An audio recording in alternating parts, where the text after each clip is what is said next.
Good morning to you. It's another rainy day in the west coast of Scotland, so we might as well sit in and do some Fourier and Laplace transforms. So let's get started. In this video we're going to be looking at the unit impulse, sometimes known as the impulse function or the Dirac delta function. I always quite thought that the Dirac delta function was quite a cool name. So this function here, first of all, it isn't a function as such, it's more of a distribution, so we'll talk about that just in a minute.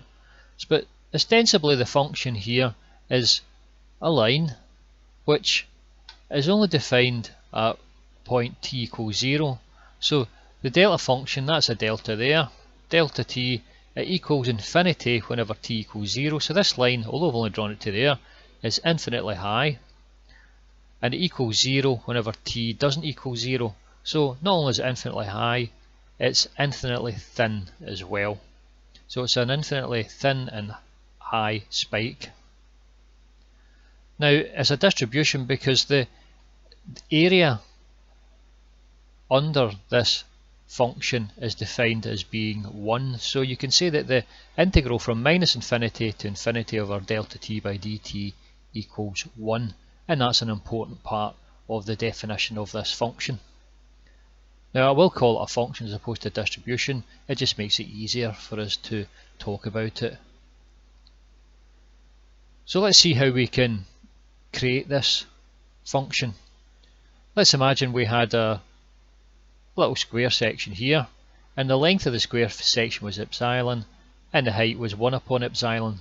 So that means that you would have 1 upon epsilon times epsilon, which would equal 1, which would have be the area of this function. So this function here would adhere to this formula here, which is the integral is going to equal to 1. So what we could do is we could half this distance epsilon, and if we halve the distance epsilon we'd have to double the height in order to ensure that this area remained at 1. And we could keep halving this epsilon and keep doubling this height in order to maintain that area of 1. So in the limit, as this value of epsilon tends towards 0, the height will tend towards infinity and the area will be remaining at a value of 1. Now we can do this with any even function. So for example, I could do the same thing with this triangular function here. So each case we're halving the distance epsilon and doubling the height, and it will tend towards the same function.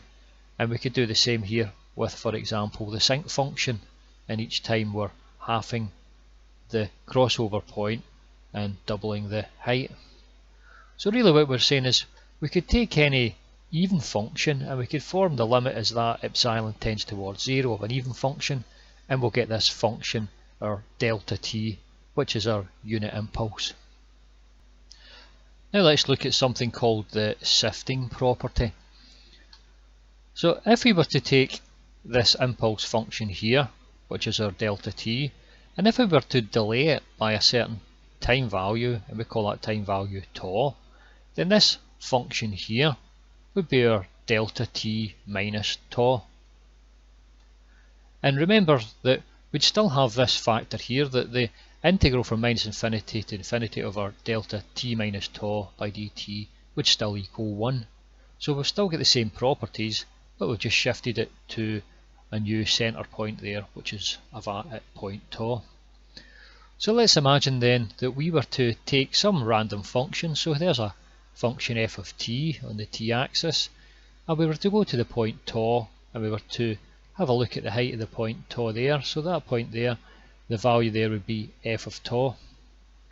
So if we were to take this sifting property, this here, the integral from minus infinity to infinity of delta t minus tau by dt, and if we were to multiply it by our function f of t, then we would simply get the value of that function there at a point tau, which would be f of tau.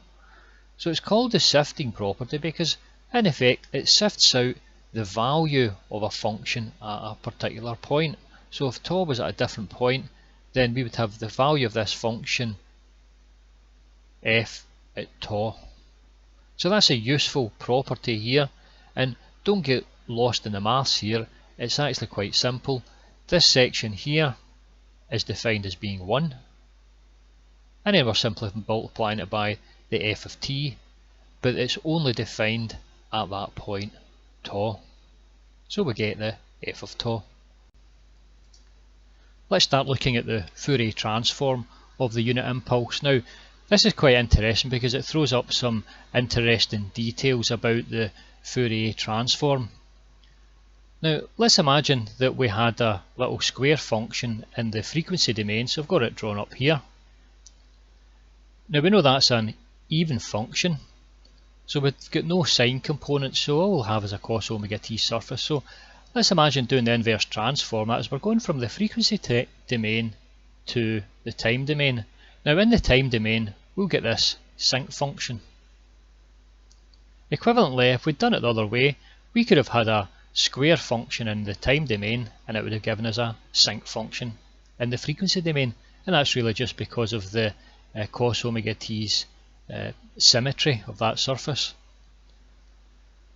So really our contention here in this section is that if we were to allow the value omega L, which is the cut-off frequency for this little square function, if we let that to extend further and further, so we get larger and larger, then what would happen is this sinc function would get tighter and tighter, and it would get higher and higher, till eventually, if we were to say let this omega L tend off to plus and minus infinity, what we'd be left with in the time domain would be just our little delta function or impulse function. So we're going to be using that fact in order to derive the Fourier transform of that impulse function. And this goes to the heart of a lot of the stuff with Fourier transforms, because the fact is that we could say that if we were to try to resolve a function in the frequency domain, so what we mean by that is we want to look at it with a lot of detail in the frequency domain, it would mean in the time domain the detail would be lost. Equivalently, if we were to look at it and we wanted to zoom in on a function, give a high resolution in the time domain, then in the frequency domain that information would be spread up across a wide band. So that fact is used as well, and say for example quantum physics, whenever you may have heard them talking about the position and momentum. So whenever you try to resolve a particle's position, you lose information on the momentum, or equivalent when you try to resolve the momentum, you lose information in the position. So let's go ahead now and we'll do this analytically. So if we were looking for the inverse transform of this function here, then it's going to be 1 upon 2 pi times the integral from minus infinity to infinity of the function. Well, the function is just a height 1 times e to the I omega t, and we're really going to be doing that between plus omega L and minus omega L. So whenever we do the integration, we'll be left with our 1 upon 2 pi e to the I omega t all pi upon I omega from the limits omega L to minus omega L. So we could take the 2 inside here, we'll have our 2 pi omega, we put in our values for our omega L, and we'll be left with this function here, 1 upon pi sine omega L upon t, and if we multiply that by omega L upon omega L, we'll get this final function here, which is our sinc function, which is omega L upon pi times sine omega L t upon omega L t. So this function here is our sinc function in the time domain. So I've drawn out the square function here in the frequency domain, and we know that it's going to be an even function, so there's no sine component, so we've only got the cos omega t surface here. So this inverse transform going from the frequency domain to the time domain, the square function will modulate this surface, and then we're going to integrate in the direction of omega to get this sinc function here. Now there's 3 things that we're interested in looking at here. First of all, if we know is the value of t tends to infinity, then this whole function here just gets smaller and smaller, and it does tend towards 0. And you can see that here if you have the function which we've written here, and we say the limit is that t tends to infinity, you can see that there's a t in the bottom line, so as that t tends towards infinity, the whole thing's going to tend towards 0, and this t up in the top line is going to be prevented via the sine function here, so it's actually part of that sine function. Okay, so this t in the bottom will dominate and it will tend towards 0, so the function of time tends towards 0 as t tends to infinity. Now the other thing that we're going to note here is that whenever t tends towards 0, we can see that this is going to tend towards this height here. Okay, so this is actually a sinc function, so it's a form sine x upon x. Now it's not wholly obvious that the sine x upon x is actually going to tend towards a value of 1, but there's a proof of that in the back in the appendix. Okay, so it means that this section here, the sine omega L upon t upon omega L upon t, is going to tend towards a value of 1, and you're just going to be left with the omega L upon pi. So the f of t whenever t equals 0 is going to be given by omega L upon pi. So that point there is omega L upon pi. Now the crossover points are going to be given by pi upon omega L, and you can see that because you can put pi upon omega L back into this equation here for t. So you have the pi upon omega L and pi upon omega L here. Omega L's will cancel. You'll end up with the sine pi upon pi, and sine pi upon pi is going to be equal to 0. So you can see then that the function at points pi upon omega L is going to equal to 0. So in fact, if you put in any value of n here, then sine n pi upon n pi is going to be equal to 0. So the crossover points are going to be given by n pi upon omega L, where n is an integer. So as we alluded to in the last slide, if we were to allow the cut-off point here, omega L, of this square function in the frequency domain to tend off towards infinity, then the sinc function in the time domain will tend towards the impulse function delta t. So if we were to look at that graphically, if we were to do the forward transform of delta t, we could say that delta t is an even function, so there's no sine components to it, so all we have is the cos omega t surface. So if this was to modulate that cos omega t surface, it would simply give us the central point of that surface, as you can see here. And we're also going to integrate that with respect to time, so integrating it in that direction. So integrating that direction, if you look in, the only height values are just these heights here. So that just gives us the value of 1. So this gives us the transform pair which we've been looking for. The Fourier transform of delta t is 1, and the inverse transform of 1 is delta t. So that's the transform pair that we're looking for. Now we can also look at that a little bit analytically. We can say that is that value omega L, which is the cut-off point here, as it tends towards infinity, then we're going to have the value of omega L upon pi, which would be the height of that sinc function. So that's going to head off towards infinity as omega L tends towards infinity.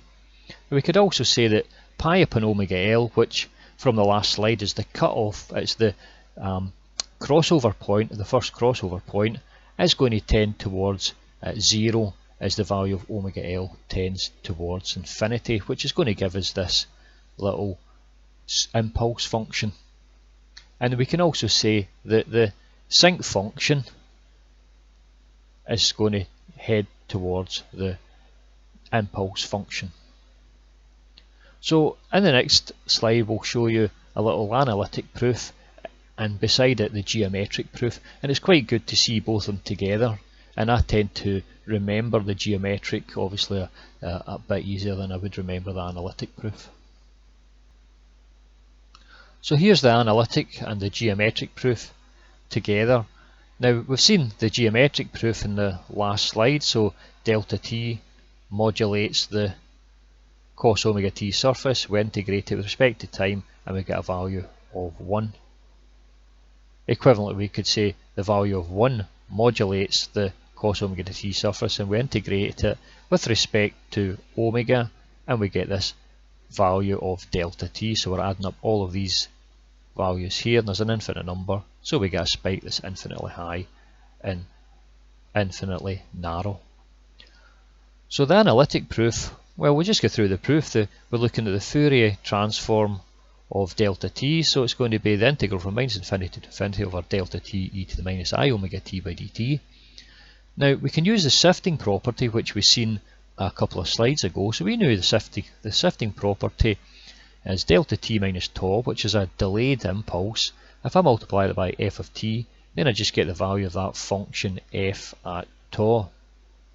But in this instance here, we know that f of t is actually the value e to the minus I omega t. So it's actually we've got as the integral from minus infinity to infinity over delta t e to the minus I omega t by dt. But the value of tau here is equal to 0. So it's going to be the f of 0. Well, the function is e to the minus I omega tau, so where tau is 0, so it's e to the 0, n to the power 0 as a value of 1. So we can say that the Fourier transform of delta t is 1, or equally the inverse transform of 1 is delta t. So let's look at this other way round about. In the previous slide we had a square function in the frequency domain and it gave us a sinc function in the time domain. So now what we're going to do is we're going to put the square function in the time domain and we're going to see that it's going to give us a sinc function in the frequency domain. So we're taking the forward transform, that is we're going from the time domain to the frequency domain of a square function of height 1, and the distance here is equal to tau, so that could be, first point we call tau upon 2 and this point here is minus tau upon 2. So we go across the cos omega t surface and it gives us the sinc function here. Now this sinc function is going to be of a height here, which is tau, and the crossover points here are going to be given by 2 pi upon tau. Now we'll see that just in a minute when we go through the derivation. So the derivation here is the f of I omega is the integral from, it would be minus infinity to infinity, but we can just use our endpoints, tau by 2 to minus tau by 2 of the function. Well, the function is just a height 1 times e to the minus I omega t by dt. We differentiate that, gives us minus 1 upon I omega e to the minus I omega t from tau upon 2 to minus tau upon 2. Now we can take out the minus 1 upon I omega, we get this here, and eventually gives this here, and we can multiply that by tau upon 2 upon tau upon 2. So just go through that yourself and convince yourself that that is correct, and all the watch out with your positives and negatives and don't get them mixed up. So finally that gives us a function f of I omega equals tau sine omega tau upon 2 all upon omega tau upon 2. So this is the familiar sinc function multiplied by that value tau. So we can say from this here is this sinc function here. So we can say is if omega was to equal 0, then we would simply have the value of sinc of 0. The sinc of 0 we said is defined as 1. So it would just be 1 times the tau, which would give us a height tau. So that height there is tau. Now if omega were to equal 2 pi upon tau, then we could put 2 pi upon tau in for omega here, and the 2's would cancel out and the tau's would cancel out. You just end up with a sine pi upon pi, which is equal to 0. So it means that the crossover here is the integer multiples of n times 2 pi upon tau, where n is an integer. So what we're going to do with this is the same as what we did with the previous slide. We're going to say what happens whenever this value of tau, which is the cut-off point here in the time domain, what happens when that tends off towards infinity. So if that tends towards infinity, then we can see that our value 2 pi upon tau will tend towards 0, so that crossover point there will tend towards 0. So the function will become infinitely thin, and we could also say that in that case then the sinc function will then tend towards the impulse function, but it's an impulse function in the frequency domain, so that's delta omega. So let's look at the analytic and the geometric proofs here.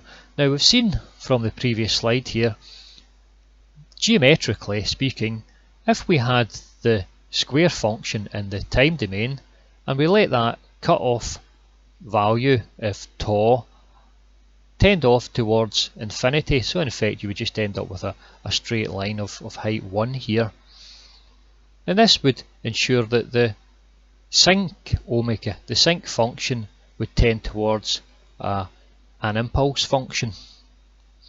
Now if we were to take that impulse function here and we were to form the inverse transform with that, then what we would be doing would be allowing this impulse function to modulate the cos omega t surface, but now we're modulating it in this direction here, so it made a cut on that cos omega t surface, and now we are integrating it with respect to omega. So integrate it in this direction, then all we'll see is this height here, this little brick wall, and that's what we see here, a value of 1. But you'll note, and it's very important here, that there's a slight difference here. There's a difference of 2 pi. So we'll go and have a look at that in the analytic method, and we'll see where that value of 2 pi comes in. So we can say that the inverse transform of a function, so we're going from the frequency domain to the time domain, is going to be 1 upon 2 pi times integral minus infinity to infinity over function delta omega e to the minus I omega t by d omega. Now if we use the sifting property as we did with the previous proof, then we can see that we're going to end up with our 1 upon 2 pi, and we'll just have the value of the e to the I omega t, but at a value where tau is equal to 0, so we just end up with e to the I t times 0, which anything to the power of 0 is just 1, so e to the I t 0 is just a value of 1. So you're just left with 1 upon 2 pi times 1, so you're left with a value of 1 upon 2 pi. So that means that the inverse transform of our value here, delta omega, would be delta omega upon 2 pi. So the inverse transform of delta omega is equal to 1 upon 2 pi, or equivalently we could take the value of 2 pi to the other side, and we'll be just left with the forward transform of 1 would be 2 pi delta omega, or the inverse transform of 2 pi delta omega would be equal to 1. So you can see here that there's a factor of 2 pi now in this that wasn't in the previous one. So we'll finish off by looking at these two derivations we've done, and we'll look at them together, and we'll look at the idea of the duality of the Fourier transform. So let's summarise what we've done in this video. We started off by looking at a square function in the frequency domain, and we've seen that that square function in the frequency domain gave us a sinc function in the time domain. And then we let the cut-off frequency tend towards infinity, in which case we're just left with a straight line here. And when that happened, the sinc function tended towards an impulse function. So what we're saying is that in order to generate that impulse function in the time domain, we need to add up all of the frequencies in the frequency domain. So we're saying a really wide band signal in the frequency domain is equal to a very narrow band signal in the time domain. We then went and we looked at taking a square function in the time domain, which we give as a sinc function in the frequency domain, and we let the cut-off time tend towards plus and minus infinity, in which case we're left with this straight line here. And this gave us an impulse function in the frequency domain, so the sinc function tended towards an impulse function, but we also had a value of 2 pi here. So we've seen that the two transform pairs were delta t gave us a value of 1, and of course 1 we give as delta t, and a value of 1 we give as 2 pi delta omega, and 2 pi delta omega we go back to a value of 1. So those are the forward and inverse transform pairs that we've looked at. But the thing to note here is an idea about duality, and this really stems from the symmetry of the e to the I omega t function. which in effect stems from the symmetry of the sine omega t and the cos omega t surfaces. So if we were to take this value delta t and we were to form the forward transform, we would get a value of 1. If we were then to do the forward transform a value of 1, we would get back to that value of delta, but in this case time it's delta omega, and it would be scaled by a factor of 2 pi. So the main point to pick out from here is that if we were to resolve in the time domain, so a very narrow signal and time domain, then we would spread out in the frequency domain, we would get a wide frequency domain signal. If we were to resolve in the frequency domain, so make a very narrow frequency domain signal, then we would spread out in the time domain, so it would be a very wide time domain signal. So that's all there is for this, and that's the main point of this video. I'd also note that on the next video we'll get into this idea of duality and we'll just derive it formally and mathematically, and you'll see that there's another extra little section that we can add on to it. And we'll also look at the delayed impulse function, and that'll do us for the impulse function. We'll get to move on to something else. Okay, so thank you for listening, and I'll get you in the next video. Goodbye.